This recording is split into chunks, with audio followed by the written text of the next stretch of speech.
Assalamualaikum warahmatullahi wabarakatuh.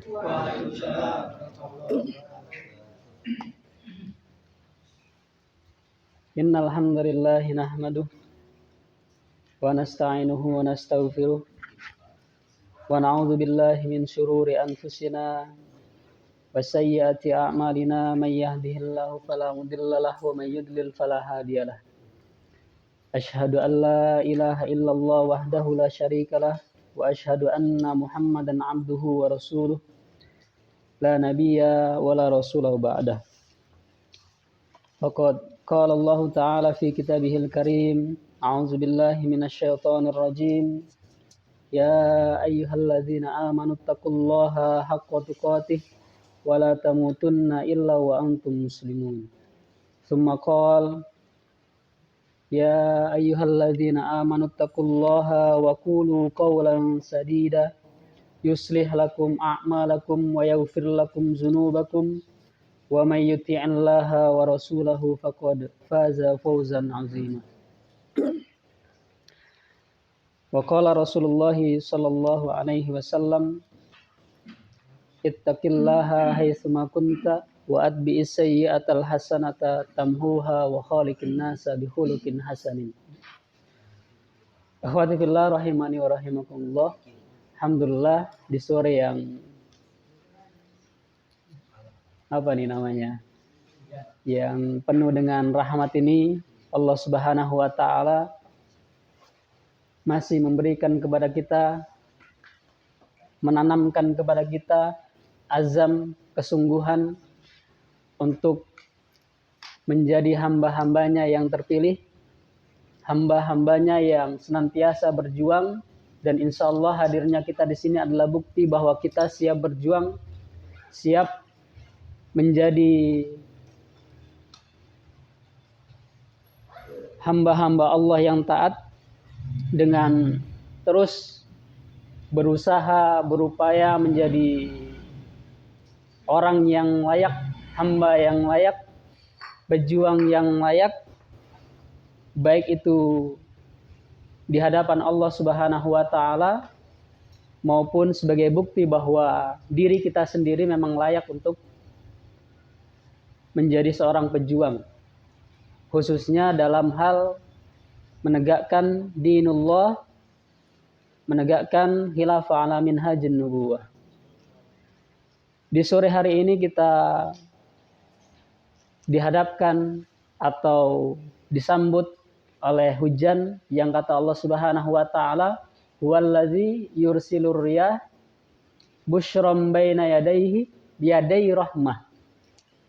Dialah yang meniupkan angin, menghembuskan angin sebagai pembawa kabar gembira. Baina yadai rahmah. Sebelum atau kedatangan angin itu mendahului kedatangan rahmatnya. Ya, rahmatnya di sini dimaksudkan adalah hujan.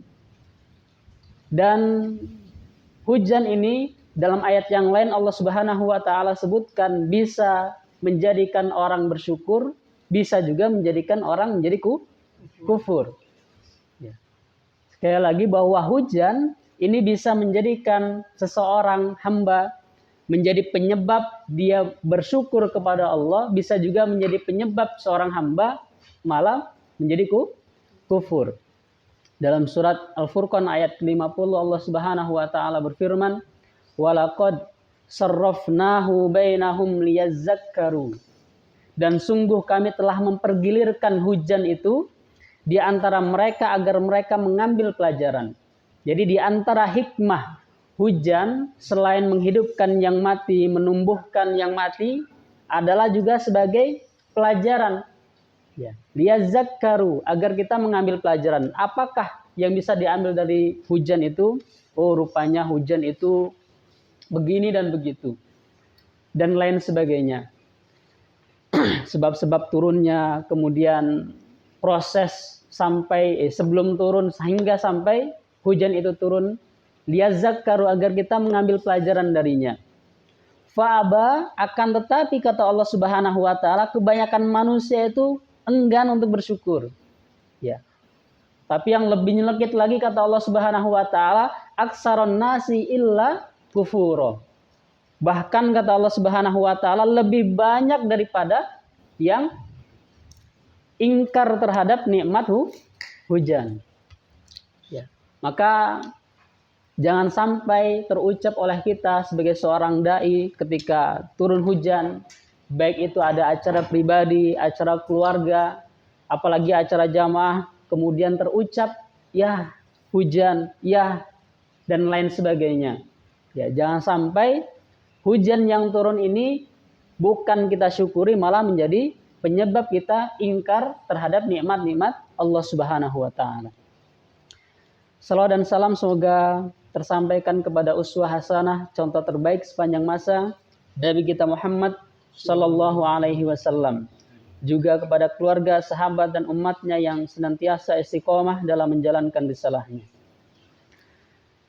Akhwati fillah rahimani wa rahimakumullah. Insyaallah tema hari ini kita akan membahas tentang adab-adab seorang dai seri kedua, yang mungkin nanti ada seri ketiganya. Kemarin kita diberikan kisi-kisinya yang kemungkinan besarnya tidak akan kami sampaikan semuanya. Karena bukan melihat waktunya yang panjang, tetapi melihat kapasitas yang menyampaikan. Ya.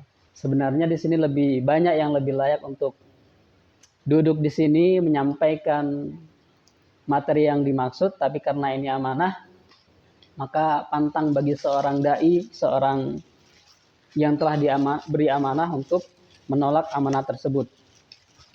Ikhwati fillah rahimani wa rahimakumullah. Kemarin materi yang pada sesi pertama dibahas tentang ikhlas, bahwa adab seorang dai itu adalah ikhlas. Yang kedua, memverifikasi atau tabayun. Apalagi memverifikasi, atau sebelum mengucapkan, sebelum berdakwah, sebelum berkata harus benar-benar bahwa apa yang disampaikan itu adalah suatu kebenaran. Jelas dalilnya, jelas hujahnya. Baik itu kalamullah, Al-Quran, sunnah, perkataan para sahabat, qaul ulama, dan lain sebagainya. Harus jelas, diverifikasi. Ataupun sejarah. Sejarah tahun ini berjalan begini, peristiwanya namanya ini, orang-orangnya berjumlah sekian, dan lain sebagainya. Sedikit menyinggung perihal ikhlas, sering juga kami sampaikan, ikhlas itu kalau kemarin dibahasakan sebagai sesuatu yang ikhlas itu mudah, seperti kalau kita duduk di bilik bermenung atau termenung? Bilik bermenung, ya itulah. Ketika terjadi proses itu kita nggak diingat-ingat lagi tuh. Itu ikhlas. Tapi ada bahasa Allah Subhanahu wa taala dalam surat An-Nahl ayat 66. Allah Subhanahu wa taala sampaikan, wa innalakum fil an'ami la'ibrah. Dan sungguh pada hewan ternak itu benar-benar terdapat pengajaran atau terdapat pelajaran bagimu. Apa yang dapat kita ambil dari binatang ternak? Kalau kita bicara binatang ternak, ada sapi, ada kambing, ada kuda, dan lain sebagainya. Ambillah sapi. Ya. Allah Subhanahu wa taala memberikan kisi-kisi kepada kita untuk belajar. Ya, dengan apa? Dengan materinya sapi. Apa kata Allah Subhanahu wa taala? Nuskikum mimma fi butunihi mim baini farsin wadamin labanan kholisun. Yang kata Allah Subhanahu wa taala, kami telah memberimu minum dari apa yang terdapat dalam perutnya, mim butuni. Ya. Pelajarannya rupanya bukan terhadap bentuknya, bukan terhadap rupanya, tetapi ada pada perutnya. Ya. Dan itu pun bagian di dalamnya. Kemudian mim baini farsin wadamin.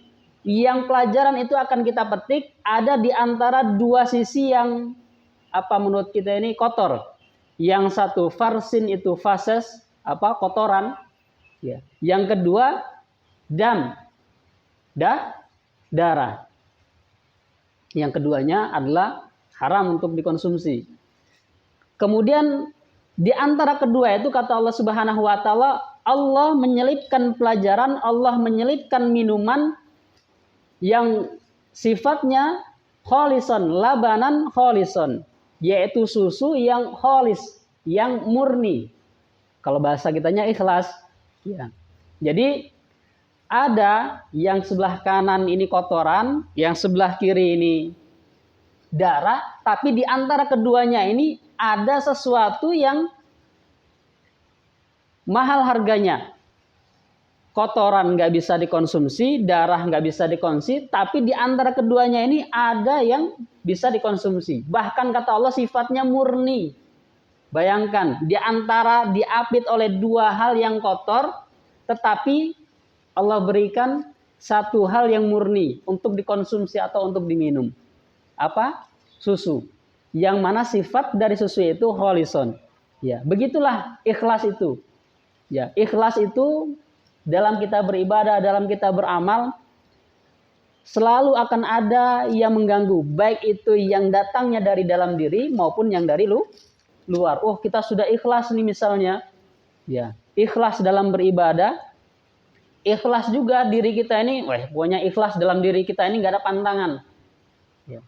Tapi kemudian ada orang yang mencemooh, menghina, menghasut, sehingga dengan hasutan cemoohan itu kita menjadi orang yang tidak ikhlas. Atau nggak ada orang yang mengganggu, ya, nggak ada orang yang menghina, nggak ada orang yang ngomongin. Tapi karena tidak tertanam ikhlas dalam hati kita, akhirnya datang kepada teman kita cerita, tadi malam capek kali lah. Saya sholat dari jam 2 sampai jam 4. Nah, apa namanya? Ria. Udah nggak ikhlas. Ya, karena pengen dipuji akhirnya cerita. Begitulah ikhlas harus ditanamkan dalam diri kita, seperti Allah memberikan atau Allah menanamkan susu di dalam perut binatang ternak yang diapit oleh dua kotoran, tetapi tetap memiliki sifat ikhlas, sifat murni, sifat kholison. Dan semoga kita semua yang hadir di sini Allah karuniakan sifat ikhlas, baik itu diperangi oleh nafsu kita, diperangi oleh jiwa kita yang ataupun dari orang-orang yang di luar kita, atau maksudnya bukan dari diri kita sendiri. Akhwati fillah rahimani wa rahimakumullah. Selanjutnya materi kita akan kita lanjut, materi yang ketiga, yakni diantara adab seorang da'i itu adalah terus senantiasa menuntut ilmu, nggak bosan-bosannya untuk menuntut ilmu, nggak langsung ketika diberikan SP sebagai da'i seketika itu juga mandek mencari ilmunya, enggak. Ya. Bahkan upaya dari daulah agar da'i yang ada di Daulah Sumatera ini berkualitas, memiliki ilmu yang mumpuni, maka diadakanlah pembinaan, baik itu di tingkat Ummul Qura, wilayah, daulah dan seterusnya. Dan kita bersyukur ya di wilayah Pring Sewu ini di mediasi maksudnya untuk dijadikan satu, untuk apa? Di antaranya agar kita semangat, yang datang rame. Kalau diserahkan kepada Ummul Qura, kita sudah lihat ya, yang datang 5, 4, itu belum hujan. Kalau hujan mungkin digeser waktunya. Sudah digeser waktunya, nggak diingatkan lupa. Jadi nggak datang dan nggak berjalan. Ya. Maka kita bersyukur. Menuntut ilmu ini, mungkin kita akan buka surat 9 ayat 122. Surat At-Taubah ayat 122. Di antara perintah yang langsung datang dari Allah Subhanahu wa taala untuk menuntut ilmu. Yang ada boleh dibaca? Yang bawa Quran dan sudah ketemu? Surat 9 ayat 122.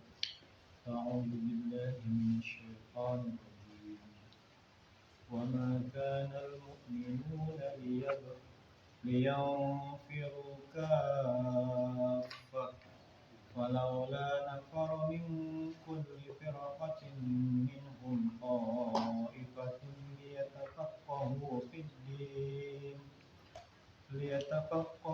في الدين ولينذروا قومهم إذا رجعوا إليهم لعلهم يحذرون. Dan tidak sepatutnya orang-orang mukmin itu semuanya pergi ke medan perang. Mengapa sebagian dari setiap golongan di antara mereka tidak pergi untuk memperdalam pengetahuan agama mereka dan untuk memberi peringatan kepada kaumnya jika mereka telah kembali agar mereka dapat menjaga dirinya. Ya, dalam ayat ini Allah Subhanahu wa taala menyampaikan kepada kita dua kewajiban yang memiliki keutamaannya masing-masing. Allah Subhanahu wa taala sampaikan wa ma kanal mu'minuna liyanfiru kaffah. Dan tidak seharusnya, tidak sepatutnya orang-orang mukmin itu semuanya pergi ke medan perang. Ya. Arti di sini adalah berkecamuknya antara dua pasukan besar, yaumal taqal jam'an, ya.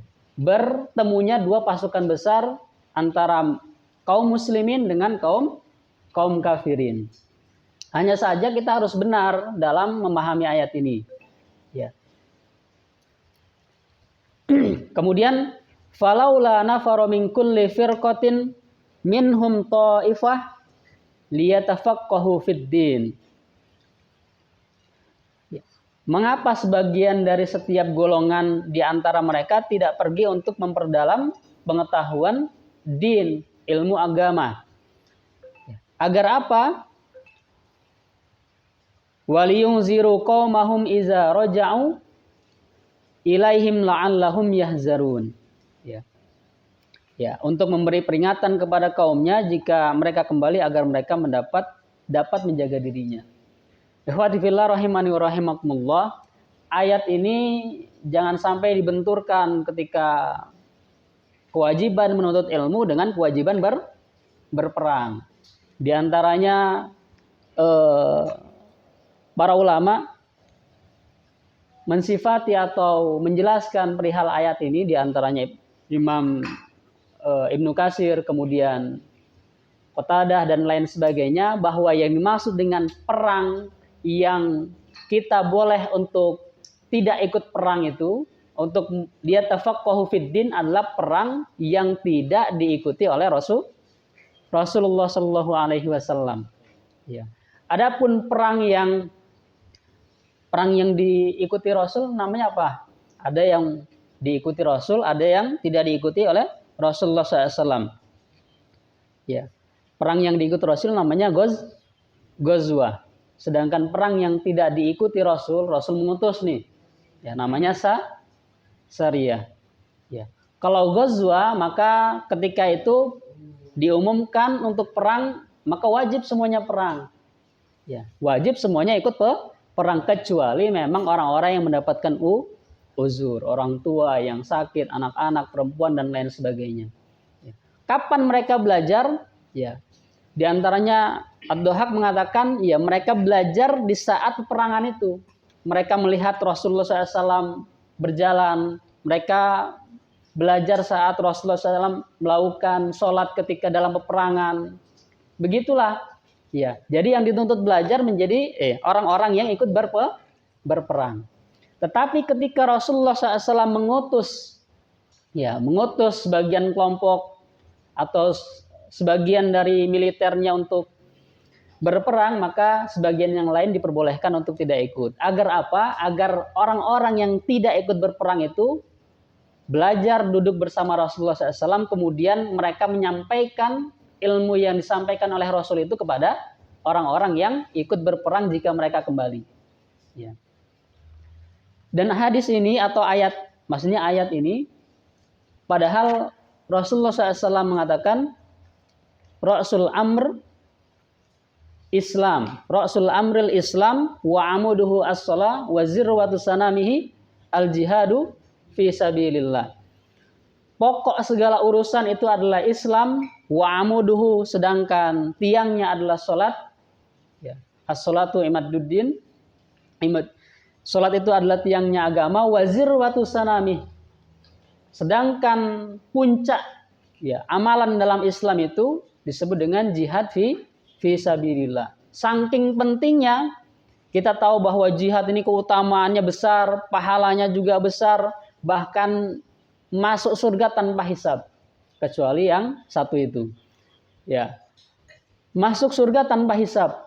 Tetapi Allah Subhanahu wa taala di sini sandingkan, ya, sandingkan kewajiban yang tinggi itu yang ya, zirwatus sanamih itu dengan belajar, dengan menuntut ilmu. Karena rupanya dalam hadis riwayat Ahmad, walaupun ini juga hadisnya dianggap dhaif, ya, bahwa nanti ketika ditimbang yaumul kiamah pada hari kiamat itu, tinta para ulama itu mana sih?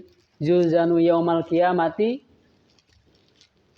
midadul ulama. Nanti ketika pada hari kiamat itu ditimbang tinta atau apa ya, upaya kesungguhan para ulama dalam menyampaikan hujjah, menyampaikan ilmu, memberikan pengajaran kepada umat, itu bidami syuhada. Ya, mereka itu bisa begitu karena darah-darah para syuhada. Dan ini kita bisa ambil karena untuk sebagai fadailul amal, sebagai semangat kita dalam menuntut ilmu. Jadi bagi para dai, menuntut ilmu itu wajib, bahkan lebih wajib kalau dia adalah seorang dai. Maka jangan sampai nanti ketika diberikan jadwal mengajar, menjadi jadwal untuk mengisi di satu kemas'ulan, kemudian gampang-gampang saja. Materinya gampang, nanti kan ada buku panduan. Ya, memang ada ucapan langsung dari pusat bahwa mengisi itu kalau memang nggak punya apa-apa tinggal baca saja, iya. Kalau memang awal permulaan baru kali menjadi dai bolehlah. Tapi kalau sudah bertahun-tahun menjadi dai, kemudian ngisi dadakan, bahkan mungkin nanya di sana apa materinya, ini kan nggak ada persiapan. Jadi nggak ada kesungguhan dia untuk menjadi dai, nggak ada kesungguhan untuk memperbaiki diri bahwa dia adalah seorang dai. Padahal dai itu apa kata Allah Subhanahu wa taala? Wa man ahsanu qaulan mimman da'a ilallah. Ya, ditanya oleh Allah Subhanahu wa taala, dan siapakah yang lebih baik ucapannya, lebih baik pembawaannya, lebih baik risalahnya dari orang-orang yang menyerukan umat itu kepada pengertian, mengajak umat kepada Allah Subhanahu wa taala. Jadi nggak ada ucapan yang lebih mulia di dunia ini kecuali orang-orang yang mampu mengajak umat untuk kembali kepada Allah, baik itu kepada tauhid maupun kepada pengabdian kepada Allah Subhanahu wa taala. Akhwati fillah rahimani wa rahimakumullah, maka seorang dai ini jangan henti-hentinya, jangan bosan-bosannya untuk terus selalu belajar, dan salah satunya adalah dengan media ini. Tapi ini pun nggak cukup. Ya, banyak lagi media-media lain yang harus kita terus tekuni memperbaiki diri, bahwa memang kewajiban belajar itu, bahkan kewajiban belajar itu minal mahdi ilal lahdi, dari buayan sampai kita meninggal. Karena utlubul ilma fardhah, setiap yang kami ketahui, setiap perintah yang menggunakan bahasa atau istilah fardhah itu adalah kewajiban yang sifatnya terus menerus, nggak ada jeda waktu, kecuali tidur ya lah. Maksudnya nggak ada jeda waktu. Waktunya ini kapan saja boleh, di mana saja boleh. Berbeda dengan kalimat yang kewajiban itu menggunakan kata kutiba. Ya ayyuhalladzina amanu kutiba alaikumusiyam. Wahai orang-orang beriman, diwajibkan untuk kamu berpuasa. Kapan berpuasa? Bulan Ramadan. Setiap hari? Enggak. Bahkan 1 tahun cuma satu 1 kali dalam 1 bulan. Ya ayyuhallazina amanu kutiba alaikumul qisas. Wahai orang-orang yang beriman, diwajibkan kamu untuk qisas. Ya, kapan? Ya enggak setiap hari, ada senggolan dikit tonjok. Senggol dikit balas, enggak, ada prosesnya. Begitu juga dengan berperang, ya ayyuhallazina amanu kutiba alaikumul qital. Wahai orang-orang beriman, diwajibkan atas kalian untuk berperang. Setiap hari berperang? Enggak. Kapan berperang? Ketika memang sudah masanya, enggak setiap hari kita ini harus berperang. Bawaannya pengen nyabut golok aja. Ya. Kembali lagi bahwa menuntut ilmu ini adalah kewajiban yang berlaku setiap saat. Mau di rumah, mau di sekolah, mau sedang bekerja, mau kapanpun, kalau kita memang waktunya senggang dan girohnya ingin menuntut ilmu, itu nggak menjadi masalah. Dan itu yang harus kita tanamkan.